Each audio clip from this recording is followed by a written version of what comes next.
This inheritance belongs to the whole family, not just you, you scheming little parasite. My Uncle Harold roared across the conference table, slamming his fist down so hard the water glasses trembled. You poisoned an old man's mind against his own children. Whatever he left you should be split equally among everyone. My 4 cousins had arranged themselves behind me like a wall, blocking the exit, their faces twisted with the same entitled fury I'd known my entire life. The look that said I was nothing, I deserved nothing, and they would take whatever they wanted because that's how power worked in this family. What none of them knew, what the lawyer was about to reveal, was that Grandpa Theodore had spent his final years documenting every cruelty, every slight, every moment of abuse I'd suffered at their hands, and his last act on this earth was making sure they heard exactly what he thought of them. The reading of the will had been scheduled for 10 a.m. at the law offices of Morrison and Associates. I'd arrived early, nervous and uncertain. Grandpa Theodore had died 3 weeks ago, peacefully, in his sleep, at 91 years old. I'd been with him at the end, holding his hand as he drifted away, whispering promises to remember everything he'd taught me. The rest of the family had arrived late, in a caravan of expensive cars, dressed in designer clothes they'd probably charged to credit cards they couldn't afford to pay. Harold, my father's older brother, had assumed control of the proceedings from the moment he walked in, demanding to know why I was there, questioning whether I had legal standing, and making pointed comments about elder abuse and undue influence. She moved in with Dad during his final years, Harold had told the lawyer. Conveniently positioned herself to manipulate him. We all know what this is. I moved in because someone had to take care of him, I'd replied quietly. None of you offered. We have jobs, responsibilities. We couldn't be expected to. To take care of your own father?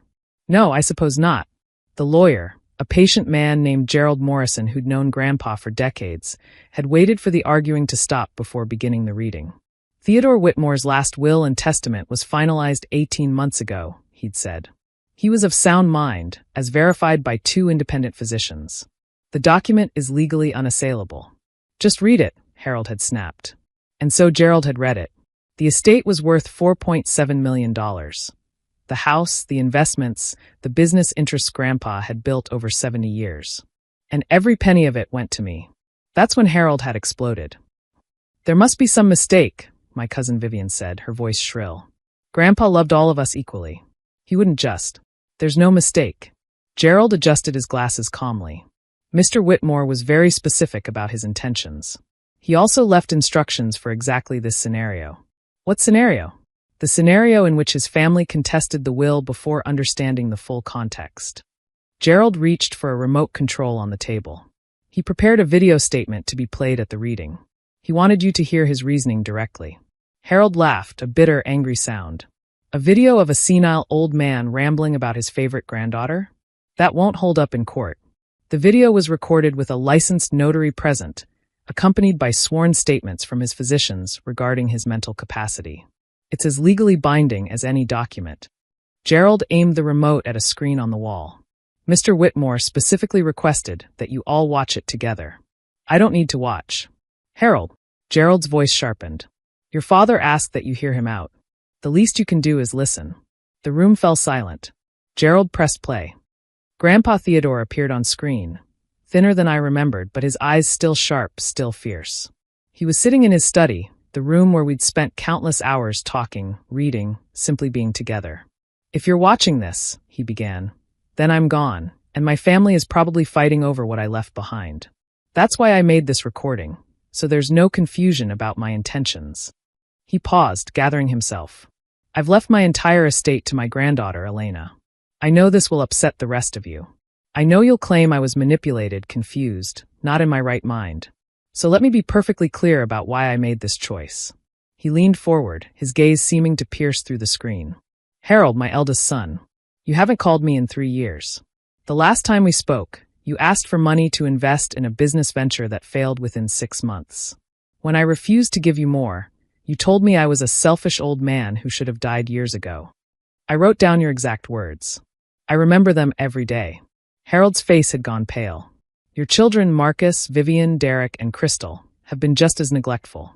Marcus visited once in the past decade to ask if he could borrow against my house. Vivian called only on Christmas, usually drunk, complaining about her life.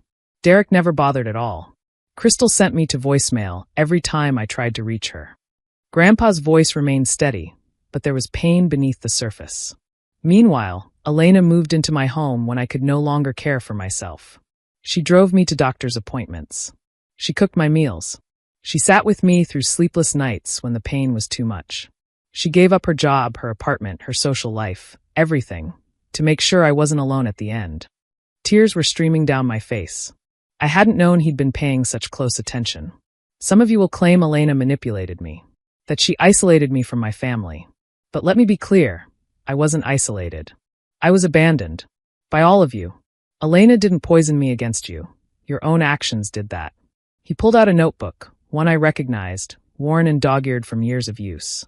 I kept records. Names, dates, specific incidents. The time Harold called me senile at Thanksgiving because I disagreed with his politics. The time Marcus brought his children to visit and they broke 3 antiques. Then he refused to pay for the damage. The time Vivian screamed at me because I wouldn't fund her divorce attorney. He flipped through pages. I documented everything because I knew this moment would come. I knew you'd try to claim my estate belonged to the whole family. But family isn't just about blood. Family is about showing up. Family is about love expressed through action, not just obligation. Grandpa looked directly into the camera. Elena is my family. The rest of you forfeited that claim years ago. The video continued for another 20 minutes. Grandpa named specific incidents, provided dates and details, quoted conversations that my relatives had clearly forgotten, but that he'd preserved meticulously. He described the loneliness of his final years, the phone calls that never came, the holidays spent alone, the birthdays that passed without acknowledgement. And he described what I'd done. Elena read to me when my eyes grew too weak, he said. She learned to cook my mother's recipes because she knew they brought me comfort. She held my hand during thunderstorms because she remembered I'd been afraid of them since childhood. She never asked for anything, not money, not inheritance, not even gratitude. She simply loved me. By the end of the video, half the room was in tears. The other half was seething. "This is slander," Harold said the moment the screen went dark. "He's defaming us from beyond the grave. We'll contest this on the grounds of—" "On what grounds, exactly?" Gerald interrupted. "Every statement in that video is documented. I have the original notebooks, verified by handwriting analysis. I have witnesses who observed the incidents he described. I have phone records showing the calls that never came. He was mentally incompetent. He was evaluated by 3 different physicians, all of whom certified his mental acuity. Their sworn statements are part of the file." Gerald folded his hands. "Mr. Whitmore anticipated every challenge you might raise. He spent 2 years making sure this will was ironclad. 2 years." Vivian's voice was small. 2 years. That's how long he planned for this moment. That's how certain he was that you would try to take what he'd left to Elena. The room emptied faster than I'd ever seen. Harold stormed out first, followed by his children, followed by distant cousins I barely recognized. They left behind a wake of muttered threats and slammed doors, promises of lawsuits and contested probates, and making me pay for stealing their inheritance. Only one person stayed behind, my Aunt Martha, Harold's wife. She'd been silent throughout the reading, her face unreadable. Now she approached me with an expression I couldn't decipher. "I'm sorry," she said quietly. "For what?" "For all of it. For Harold. For the way this family treated you." She paused. "For the way I watched it happen and said nothing." "Why didn't you say anything?" "Because I was afraid of Harold. Because it was easier to go along. Because I convinced myself it wasn't my business." She shook her head. "Theodore was right about all of us. We earned what he gave us, which was nothing. What are you going to do now?" "I'm going home to tell Harold I'm leaving him. I should have done it 20 years ago, but I was too comfortable being complicit." She touched my arm briefly. "Take care of yourself, Elena. You deserve everything Theodore left you. Don't let anyone convince you otherwise." She walked out, leaving me alone with Gerald. The legal challenges came, exactly as predicted. Harold hired attorneys. Claims were filed. Accusations flew. The case dragged on for 18 months, burning through money the family didn't have, fueled by pride and entitlement rather than any legitimate grievance. In the end, every challenge was dismissed. Grandpa's documentation was too thorough, his mental competency too well established, his reasoning too clearly articulated. The video statement, in particular, proved devastating. Judges and mediators consistently cited his specific, detailed accounting of family failures as evidence of a sound mind making a deliberate choice. Harold's legal fees approached $200,000. The amount he received from the estate, zero. After the litigation ended, I did something unexpected. I reached out to each of my cousins individually, not to reconcile, but to offer closure. Some refused to speak with me. Others heard me out but remained bitter. Only one, Derek, seemed genuinely affected. I never thought about it from Grandpa's perspective, he admitted during a coffee meeting. I just assumed he'd always be there. That I'd get around to visiting eventually. That there'd be time. There's never as much time as we think. I know that now. He stared into his cup. I'm not going to pretend we're suddenly going to be close. But I wanted to say, you did what the rest of us should have done. You showed up. I respect that. It wasn't forgiveness. It wasn't family reconciliation. But it was something, an acknowledgement that Grandpa had been right. I used the inheritance carefully. Part of it went to the hospice organization that had supported Grandpa in his final weeks. Part went to scholarships for caregivers. People who, like me, sacrificed their own lives to care for aging relatives.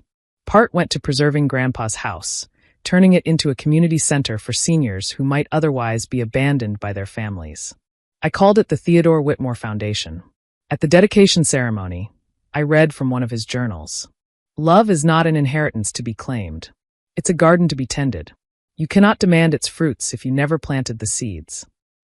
Years have passed since that day in the lawyer's office. Harold died last winter, estranged from his wife, alienated from his children, bitter to the end about the injustice of his father's will. His funeral was sparsely attended. The cousins have scattered. Some reached out during personal crises, hoping the family fortune might now be available through me. I helped when I could, but I never forgot what Grandpa taught me.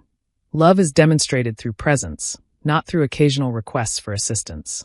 Aunt Martha remarried, a kind man who treats her well.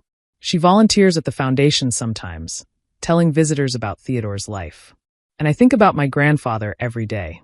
I think about the years we spent together, the stories he told, the wisdom he shared. I think about his determination to document the truth, his refusal to let his family rewrite history after he was gone. I think about the courage it took to say, in front of everyone, exactly what they'd done and exactly why they deserved nothing. This inheritance belongs to the whole family, Harold had shouted.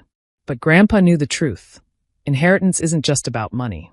It's about what we pass down through our actions, the love we show, the sacrifices we make, the presence we offer when presence matters most. Harold inherited exactly what he'd earned, the consequences of his own neglect. I inherited something far more valuable, the knowledge that I'd been there when it counted. And that made all the difference. The lawyer, Gerald, retired last year. Before he left, he gave me one final piece of Grandpa's estate, a letter that had been sealed until 10 years after his death. My dearest Elena, if you're reading this, a decade has passed. I hope the world has been kind to you. I hope my family eventually found peace with my decisions. But mostly, I hope you know how much you meant to me. You weren't just a caregiver. You were the daughter I should have had, the family I always wanted. In a lifetime of accomplishments, you were my proudest achievement. The money was never the point. The money was just proof, evidence that I saw you, valued you, loved you beyond measure. The real inheritance was everything we shared. The conversations, the laughter, the quiet afternoons when nothing needed to be said. Take that with you, Elena. Take it everywhere you go. And when you're old and the world grows quiet and someone asks what your grandfather left you, tell them the truth. He left me everything that mattered. All my love forever. Grandpa Theodore. I folded the letter carefully. Then I went to tend his garden.